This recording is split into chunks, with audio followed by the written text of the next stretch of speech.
이것은 스승의 목소리이다. 외침과 어루만짐이다. 이 목소리가 회개하기를 원치 않는 사람들에게 말할 때에는 외침이 되고, 비록 불완전하더라도 하느님과 그분의 말씀을 찾아내려는 착한 뜻을, 하느님과 그분의 말씀을 찾아낸 다음에는 자기를 거룩하게 하려는 착한 뜻을 가진 사람들에게 말할 때에는 어루만짐이 된다. 이 사람들에게는 말씀이 친구의 어루만짐이 되고 예수의 축복이 된다. 221. 자케오의 집에서 회개한 사람들과 같이. 522. 1946년 11월 3일. 그들은 모두 넓고 아무 장식도 없는 방에 모였다. 전에는 틀림없이 아름다웠을 것이다. 그러나 지금은 큰 방일 뿐이다. 그들은 식당이나 침실들에서 의자와 침대를 가져다 놓고 모두 선생님을 둘러싸고 빙 둘러 앉았다. 그리고 선생님은 수직지게 양탄자를 깐 순전히 조각된 나무로 된 일종의 안락의자에 앉으시게 하였다. 그 안락의자가 집안에서 가장 호화로운 가구이다. 자케오는 그들끼리 수렴한 돈으로 산 소유지에 대하여 말한다. 저희들은 그대로 뭔가 해야 했습니다. 한가함은 죄를 짓지 않는데 좋은 약이 아닙니다. 그것은 저희들처럼 소홀히 했었고 또 저희들처럼 가시덤불과 돌과 메마른 곳과 잡초가 가득 차 있기 때문에 아직 별로 기름진 땅은 아닙니다. 니까가 저희들에게 농사꾼 하인들을 빌려주어서 소홀히 했던 우물들을 치고 밭에서 잡초를 제거하고 거기 있는 얼마 안 되는 나무들을 다듬고 어린 나무들을 심으려면 어떻게 해야 하는지를 가르쳐 주게 했습니다. 저희들은 많은 것을 알고 있었지만 사람으로서의 거룩한 일들은 알지 못했습니다. 그러나 저희들에게는 몹시 생소한 이 일에서 저희들은 정말 새로운 삶을 찾아냅니다. 저희들 주위에는 과거를 생각나게 하는 것이 아무것도 없습니다. 양심만이 그것들을 생각나게 해줍니다마는 그것은 좋은 일입니다. 저희들은 죄인입니다. 그것을 보러 가시겠습니까? 여기서 함께 나가서 요르단강 쪽으로 갑시다. 그리고 나는 그곳에 머무르겠소. 그곳은 바론강으로 가는 길에 있다고 말했지요. 예, 선생님. 그러나 나쁜 상태에 있습니다. 집이 쓰러져 가고 가구가 도무지 없습니다. 저희들은 모든 것을 갖출 만한 돈이 없었습니다. 저희가 할 수 있는 한도 내에서 이웃에 대한 저희들의 과실을 갚고 난 후에는 말입니다. 너무 나이가 많아서 어떤 불편을 견딜 수가 없기 때문에 여기서 자는 데메데스와 발렌스와 레위를 빼놓고는 건초로 만족합니다, 주님. 나는 그런 곳조차도 없는 때가 많았소. 자케오, 나도 건초 위에서 자겠소. 나는 첫 잠을 건초 위에서 잤는데 사랑이 그것을 지키고 있었기 때문에 건초가 부드러웠소. 나도 거기에서 그 잠을 잘 수가 있는데 착한 뜻이 돌아온 사람들 가운데에서 자겠기 때문에 그 잠은 불안하지 않을 거요. 그러면서 여러 나라의 이 만물을 바라보시는데 그 눈길은 애무와도 같다. 그들도 예수를 바라본다. 그들은 눈이 여린 사람들이 아니다. 그들이 얼마나 많은 눈물을 흘리게 했는지도 모른다. 그들의 얼굴은 그대로 그들의 불행한 과거가 쓰여있는 책들이다. 그리고 지금은 그들의 새 생활이 그 말들의 거칠음을 가리기는 하지만 그래도 그들이 어떤 구렁에서 빛을 향하여 올라오는지를 볼 수 있게 할 만큼은 그 말들을 꿰뚫어 볼 수가 있다. 그러나 그들이 착한 뜻으로 돌아왔다고 선생님이 그들에게 말씀하시는 것을 들었을 때 그들의 얼굴은 환하게 빛나고 그들의 눈길은 자신을 얻고 초자연적인 소망과 정신적인 만족의 빛이 거기서 빛난다. 자케오가 말한다. 그러면 제가 한 모든 것을 승인하시는 겁니까? 보십시오, 선생님. 그날 저는 선생님을 따르겠습니다 하고 말씀드렸습니다. 그리고 정말 실제적으로 선생님을 따르려고 했습니다. 그렇지만 바로 그날 저녁에 데메테스가 어떤 일로 그의 그 고약한 거래 중에 하나 때문에 제 집에 왔습니다. 그러면서 돈이 필요하다는 것이었습니다. 그는 그 도시가 거룩하다고 말을 하기 때문에 예루살렘에서 오는 길이었습니다. 그러나 거기에서는 치욕이란 치욕은 다 만납니다. 그리고 그 치욕을 제일 먼저 원하는 사람들은 나중에 저희들에게 마치 문둥병자이기나 한 것처럼 돌을 던지는 사람들입니다. 그러나 저는 저희들의 죄를 말해야 하는 것이지 저들의 죄를 말해야 하는 것은 아닙니다. 저는 돈이 없었습니다. 모두 선생님께 드렸거든요. 제 집에 아직 있는 돈도 벌써 준 거나 다름없었습니다. 저는 그 돈을 가지고 제가 고리대금으로 빼앗았던 사람들에게 돌려주어야 하는 목들을 벌써 만들어 놓았었으니까요. 저는 그에게 말했습니다. 나는 돈이 없네.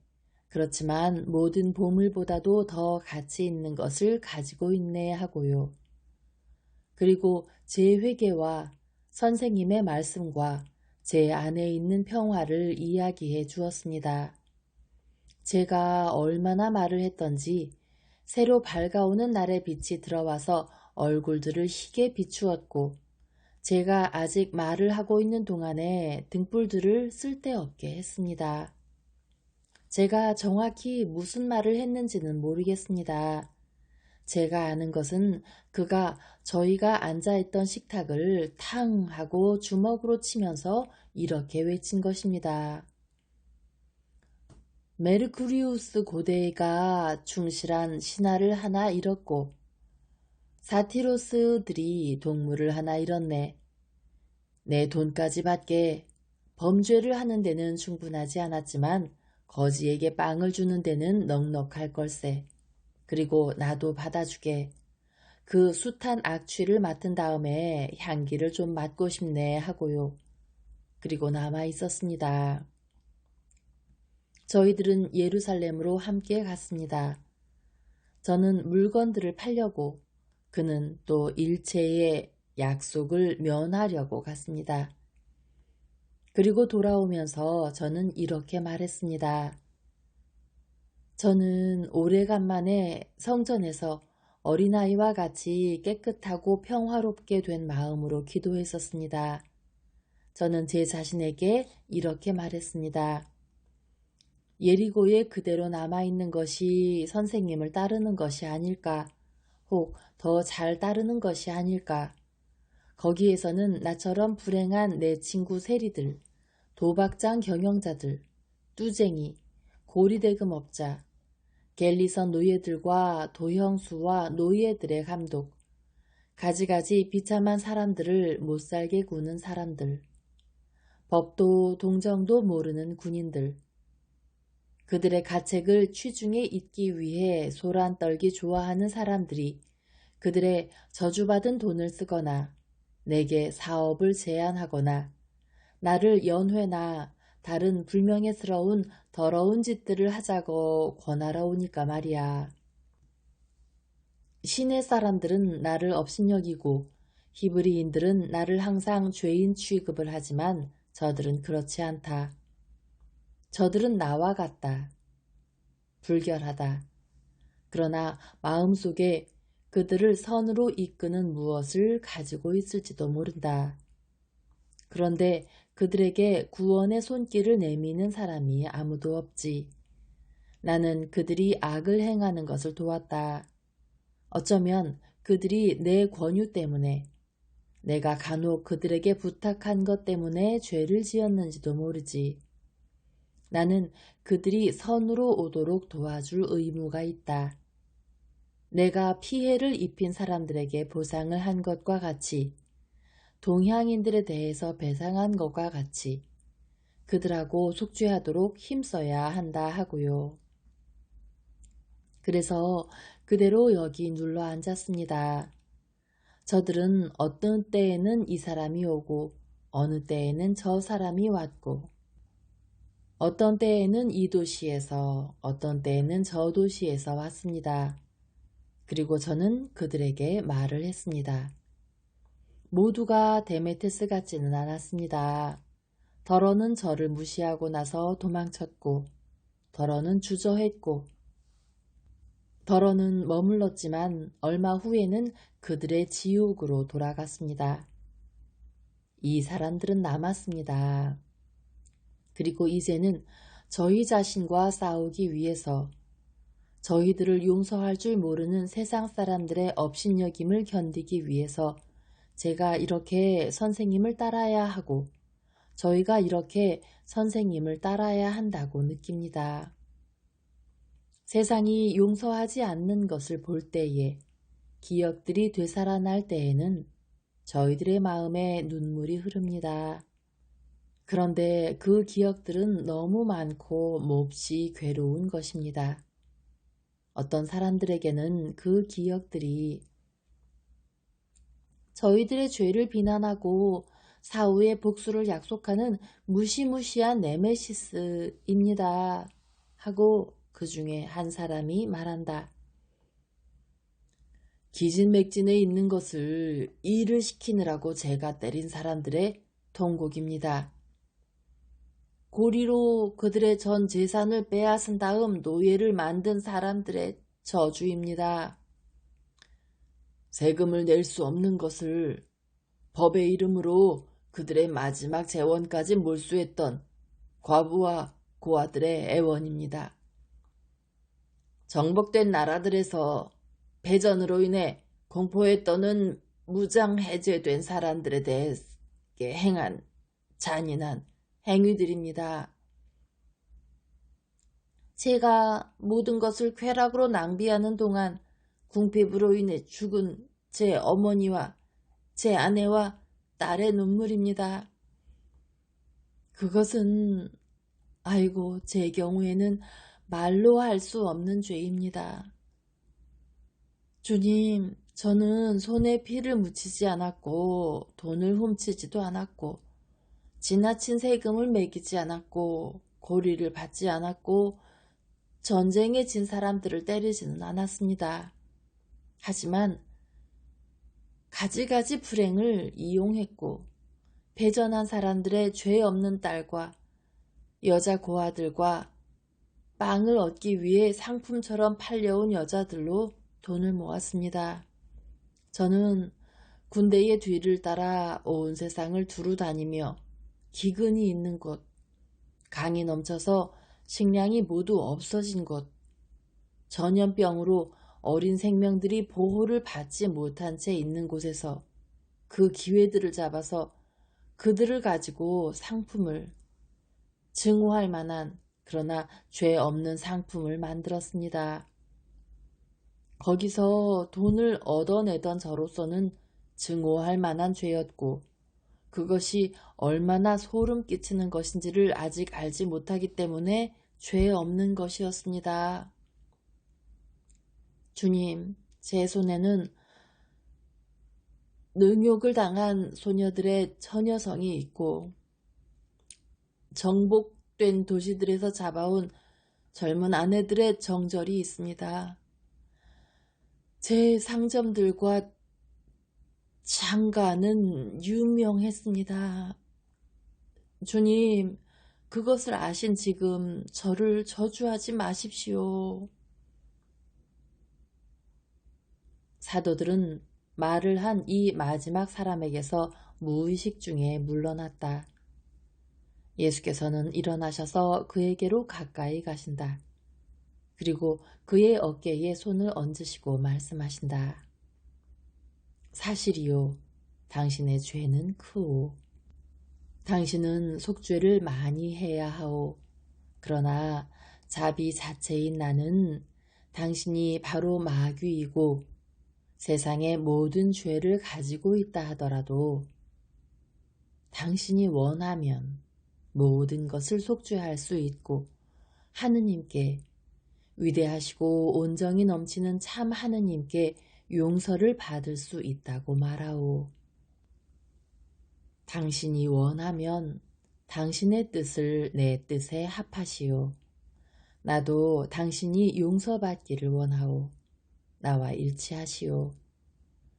손상되고 몰락한 당신의 불쌍한 영, 당신이 죄를 떠난 뒤로 상처투성이이고 비천해진 당신의 불쌍한 영을 내게 주시오. 당신의 영을 나는 가장 큰 죄인들을 넣는 내 마음 속에 넣어서 구속하는 제사로 가져가겠소. 가장 거룩한 피, 내 마음의 피, 사람들을 위하여 소모될 마음의 마지막 피가 가장 심한 폐허에 부어져서 그것들을 재생시킬 거요. 지금 당장은 하느님의 자비에 대하여 바람을, 당신의 엄청난 죄악보다는 더 큰 바람을 가지시오. 여보시오, 하느님의 자비는 그것을 믿는 사람에게는 한이 없는 것이기 때문이요. 그 사람은 자기 어깨에 얹힌 그 손을 당신의 갈색 옷과 자기의 든든한 어깨 위에 비하여 너무도 창백하고 너무도 야윈 그 손을 잡아 입맞추고 싶지만 감히 그러지를 못한다. 예수께서 그것을 알아차리시고 그에게 손을 내미시며 말씀하신다. 여보시오, 손바닥에 입맞추시오. 나는 그 입맞춤을 내 고문 중에 하나를 고치기 위하여 다시 찾아내겠소. 입맞춤을 받은 손, 상처를 입은 손, 사랑으로 입맞춘 손, 사랑으로 상처 입은 손. 오, 모든 사람이 그 희생자에게 입맞춤할 줄을 알고 그 희생자가 옷같이 상처에 뒤덮여서 죽으면서 그 상처 하나하나에 구속된 모든 사람의 입맞춤과 애정이 있다는 것을 알면서 죽었으면 얼마나 좋겠소. 그러면서 당신의 손바닥을 그 사람의 수염을 깎은 입술에 대고 계신다. 그 사람의 모든 차림으로 보아서 로마인인 것 같다. 예수께서는 그 사람이 주님의 자비를 하느님의 손바닥에서 마셔서 그의 가책에 타는 듯한 느낌을 끈 다음 만족하여 손에서 입술을 뗄 때까지 그대로 계신다. 예수께서는 당신 자리로 돌아오신다. 그리고 지나시는 길에 아주 젊은 사람의 굽슬굽슬한 머리 위에 손을 얹으신다. 기껏해야 20살이나 되었을 것 같고 혹은 그보다도 더 젊은 것 같기도 하다. 그 사람은 말을 도무지 하지 않았다. 그는 틀림없이 히브리족의 사람이다.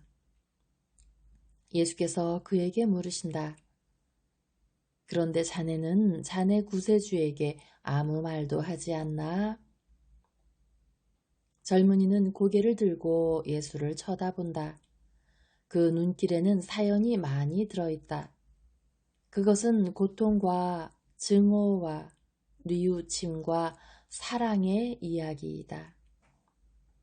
예수께서는 그에게로 약간 몸을 숙이시고 그의 눈을 똑바로 들여다보시며 거기에서 말 없는 어떤 이야기를 읽으시고 말씀하신다. 그 때문에 자네를 여보게라고 부른 걸세. 자네는 혼자가 아닐세. 같은 피를 나눈 모든 사람과 외국인들을 하느님께서 자네를 용서하시는 것처럼 용서하게, 그리고 자네를 구해준 사랑을 사랑하게, 잠깐 나를 따라오게, 자네에게 따로 한마디 하고 싶네. 젊은이가 일어나서 예수를 따라간다. 둘이서만 있게 되었을 때 예수께서 그에게 말씀하신다.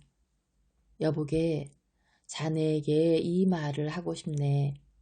비록 피상적인 판단으로는 그것이 나타나지 않지만 주님은 자네를 많이 사랑하셨네. 인생이 자네에게 많은 시련을 겪게 했네.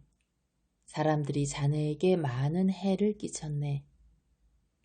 인생과 사람들이 자네를 돌이킬 수 없는 파멸로 몰아갈 수 있었네. 그들 뒤에는 자네의 영혼을 샘내는 사탄이 있었네. 그러나 그의 위에는 하느님의 눈이 있었고 이 복되신 눈이 자네 원수들을 억제했네. 주님의 사랑은 자네가 가는 오솔길에 자케오를 보내셨고 자케오와 더불어 자네에게 말하고 있는 나를 보내셨네. 이제 자네에게 말하는 내가 확실히 말하겠는데 자네는 이 사랑에서 자네가 가지지 못했던 모든 것을 얻어내야 하고 자네의 기분을 거스른 모든 것을 잊어야 하고 자네 어머니를 용서하고 또 용서해야 하고 고약한 자네 주인을 용서해야 하고 자네 자신을 용서해야 하네. 여보게, 자네 자신에 대해서 나쁜 징후를 가지지 말게. 자네가 죄를 지은 때를 미워하지 그 죄를 떠날 줄을 안 자네 정신을 미워하지는 말게. 자네의 생각이 자네의 영에 대해서 좋은 친구가 되고 함께 완전에 이르기를 바라네. 완전하게요? 제가요? 자네는 내가 저 사람에게 말하는 것을 들었지. 그렇지만 저 사람은 심연의 밑에 내려가 있었네. 그리고 여보게, 고맙네. 무엇 때문에요, 주님? 제가 주님께 고맙다는 말씀을 드려야 할 텐데요. 나를 배반하라고 사람들을 매수하는 사람들에게로 가기를 원치 않은 데 대해서 말일세. 아이고, 주님. 주님이 저희들을 도둑인 저희들까지도 업신여기지 않으시는 걸 알면서 그렇게 할 수가 있었습니까? 저도 주님께 가리사인의 어린 양을 가져다 드린 사람들 중에 있었습니다. 저희들 중에 한 사람이 로마인들에게 붙잡혔습니다. 적어도 그렇다고 말을 들었습니다. 확실한 건 장막절 훨씬 전에 그 사람을 도둑들의 소굴에서 다시 보지 못했다는 겁니다. 그 사람이 모든 근처의 어떤 계곡에서 주님 말씀을 해주었습니다. 그때는 제가 아직 도둑들과 함께 있지 않았으니까요. 거기에는 지난 아다르달 말에 갔다가 에타님 달 초에 그들과 헤어졌습니다. 그러나 저는 주님이 고맙다는 말씀을 하실 만한 일은 아무것도 한 게 없습니다. 주님은 친절하셨습니다. 저도 착해지고자 했습니다. 그리고 주님의 친구 한 분에게 알리려고 했습니다. 자케오를 그렇게 불러도 됩니까? 그럼 그렇게 부를 수 있지. 나를 사랑하는 사람은 모두가 내 친구들일세. 자네도 내 친구일세. 아이고, 주님, 주님. 저는 주님이 당신 몸을 조심하시도록 알려드리고자 했습니다. 하지만 경고는 고맙다는 인사를 받을 만한 건 되지 못합니다. 자네에게 되풀이해서 말하네마는 자네가 매수되지 않았기 때문에 고맙게 여기는 걸세. 그게 가치가 있는 걸세. 그러면 경고가 그런 게 아니고요. 여보게, 증오가 나를 습격하는 것을 막을 수 있는 것은 아무것도 없네. 자네는 급류가 넘치는 것을 본 적이 있나? 예, 야베스 갈리앗 근처에 있었는데 요르단강에 이르기 전에 하상에서 넘쳐나온 강으로 인해서 생긴 폐허를 봤었습니다. 그런데 물을 막을 수 있는 것이 있었던가? 없었습니다. 물이 모든 것을 덮어서 폐허로 만들었고 집들까지 쓰러뜨렸습니다. 증오도 이와 같네. 그러나 증오가 나를 쓰러뜨리지는 못할 걸세. 증오 속에 잠기기는 할 걸세. 그러나 부수어지지는 않을 걸세. 그리고 지극히 쓴 시간에 죄 없는 사람을 미워하려고 하지 않은 사람의 사랑이 내 위안이 될 것이고, 어두움의 그 시간에 어둠 속에서 내 빛이 될 것이고, 쓸개와 모략을 섞은 포도주잔 속에서 내 단맛이 될 걸세. 주님이요. 주님 자신에 대해서 그렇게 말씀하시는 거예요. 마치 그 잔은 도둑들을 위한 것, 십자가의 죽음으로 가는 사람을 위한 것입니다. 하지만 주님은 도둑이 아니시지요. 주님은 죄가 없습니다. 주님은 구속자일세. 여보게, 내게 입맞춤을 해주게. 예수께서는 젊은이의 머리를 두 손으로 잡으시고 그의 이마에 입을 맞추신다. 그런 다음 젊은이의 입맞춤을 받으시려고 몸을 숙이신다. 그것은 야윈 뺨을 스치는 수줍은 입맞춤이다. 그런 다음 젊은이는 울면서 예수의 가슴에 쓰러진다. 여보게, 울지 말게. 나는 사랑으로 희생이 되네. 그리고 인생으로는 그것이 고통이라 하더라도 그것은 언제나 즐거운 희생일세. 예수께서는 젊은이가 울음을 그칠 때까지 품에 안고 계시다가 손으로 붙잡아 당신 곁에 두신 채 데리고 전에 베드로가 있던 자리로 돌아오신다.